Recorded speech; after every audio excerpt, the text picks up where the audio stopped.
Fala pessoal, Francisco falando mais uma vez com vocês e hoje estaremos aqui fazendo um teste de bancada e testando duas funcionalidades bem interessantes que o RouterOS tem aí, que é a possibilidade de você fazer uma bridge ou até mesmo um switch. Na verdade, o modo de trabalhar das duas é bem parecido. A gente vai ver qual que é a diferença ou quais são os pontos que impactam aí em relação à performance e funcionalidades, tá bom?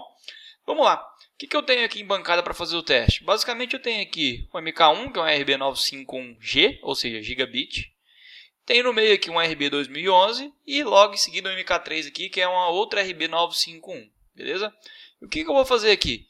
Basicamente eu vou ter um IP nessa RB número 1, outro IP na RB número 3 e vou simplesmente gerar tráfego entre elas, beleza?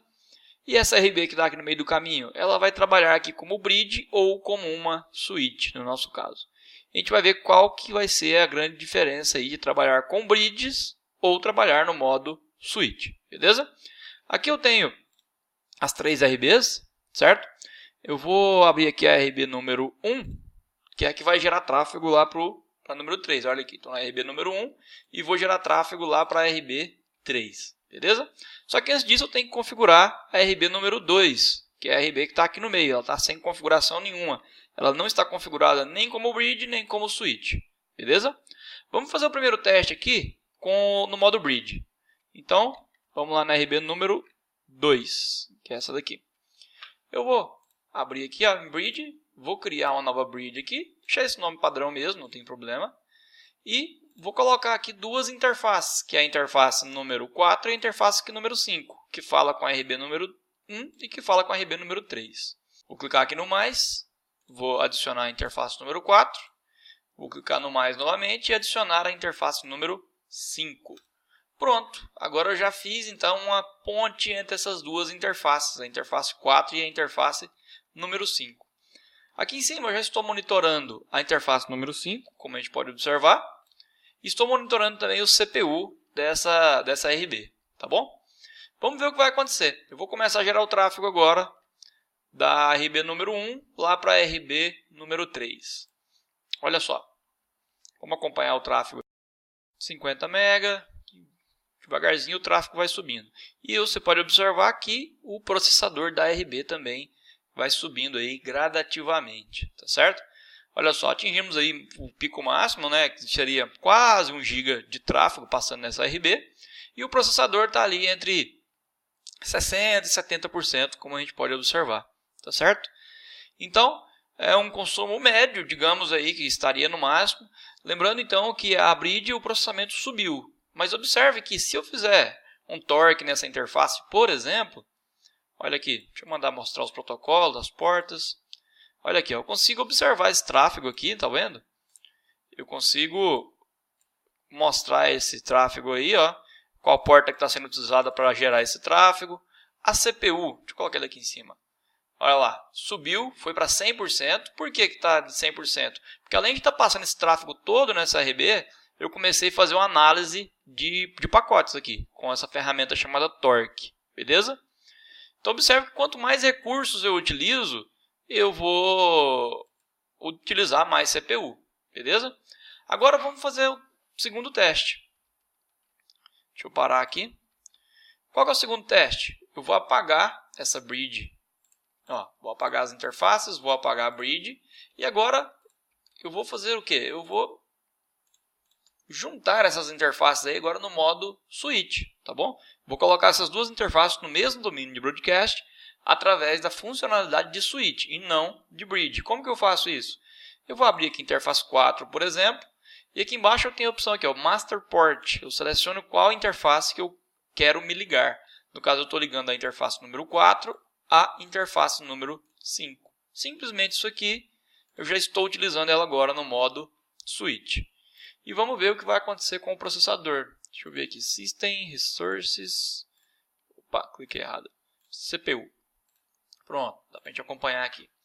Deixa eu voltar aqui na RB número 1 e vou gerar tráfego novamente lá para a RB número 3.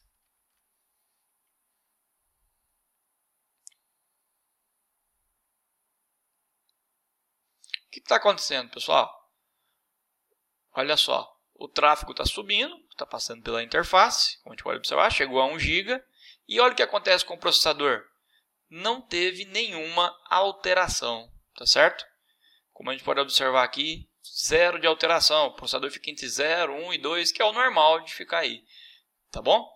Mas o que acontece? Eu vou tentar fazer uma análise de tráfego, por exemplo, com a ferramenta Torque, ou com a captura de pacotes, ou qualquer outra ferramenta que dependa de controlar banda, firewall, eu não consigo.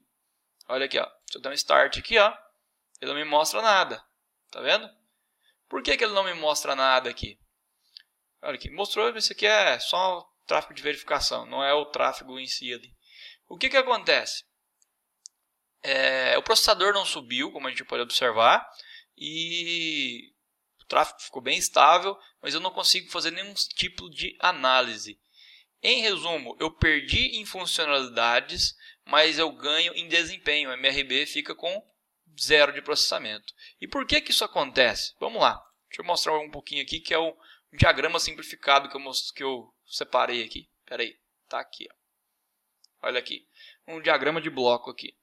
O que acontece? Quando uma interface precisa falar com a outra aqui, ó, diretamente no modo switch, ele utiliza um switch chip que a gente tem aqui dentro dessas router boards, tá bom? Se eu utilizar, então, se eu fizer essa inclusão das interfaces no mesmo domínio de broadcast, utilizando o switch chip, que é simplesmente selecionando a master port, quando a interface precisa falar com a outra, ela fala utilizando somente esse switch chip e não gasta nada da CPU do seu equipamento, tá certo? Então o CPU fica livre para outras funcionalidades. Mas quando eu utilizo esse switch chip, o que acontece? Eu perco em funcionalidades. Eu não consigo fazer análise de tráfego, eu não consigo, por exemplo, controlar banda com QoS, eu não consigo aplicar um QoS avançado, eu não consigo... Eu perco uma infinidade de funcionalidades. Agora, quando eu utilizo uma bridge para fazer essa junção dessas interfaces, para colocá-las no mesmo domínio de broadcast, a bridge ela é criada aqui, digamos aqui na CPU da sua RB. Então o tráfego vai ter que subir aqui, passar por aqui, vai lá no CPU e depois volta para a interface. Então por isso ele consome mais processamento da RB, ou seja, você perde em desempenho, mas você ganha em funcionalidades. Ou seja, você consegue fazer uma análise de tráfego avançada, um QoS avançado, um controle de banda avançado e por aí vai. Tá certo? Então, basta lembrar disso daí. Se você precisa de performance, utilize sempre o método switch. Se você precisa de funcionalidades, debugar problemas, fazer QoS, controle de banda, utilize as bridges que é feito a nível aqui de CPU. Beleza? É isso aí que eu queria mostrar nesse vídeo. Tá aqui mostrando basicamente como ficamos aí com uma e com outra, né? 60% de processamento, enquanto com a outra aqui eu fiquei com basicamente 0 de processamento, no caso do switch. É isso aí, galera. Até o próximo vídeo. E não deixe de se inscrever no nosso canal. E lógico, se você gostou, deixa o seu like aí pra gente, tá bom? Qualquer dúvida você pode estar preenchendo aí nos comentários, que a gente vai estar fazendo o máximo para estar respondendo a cada um. Grande abraço e até o próximo.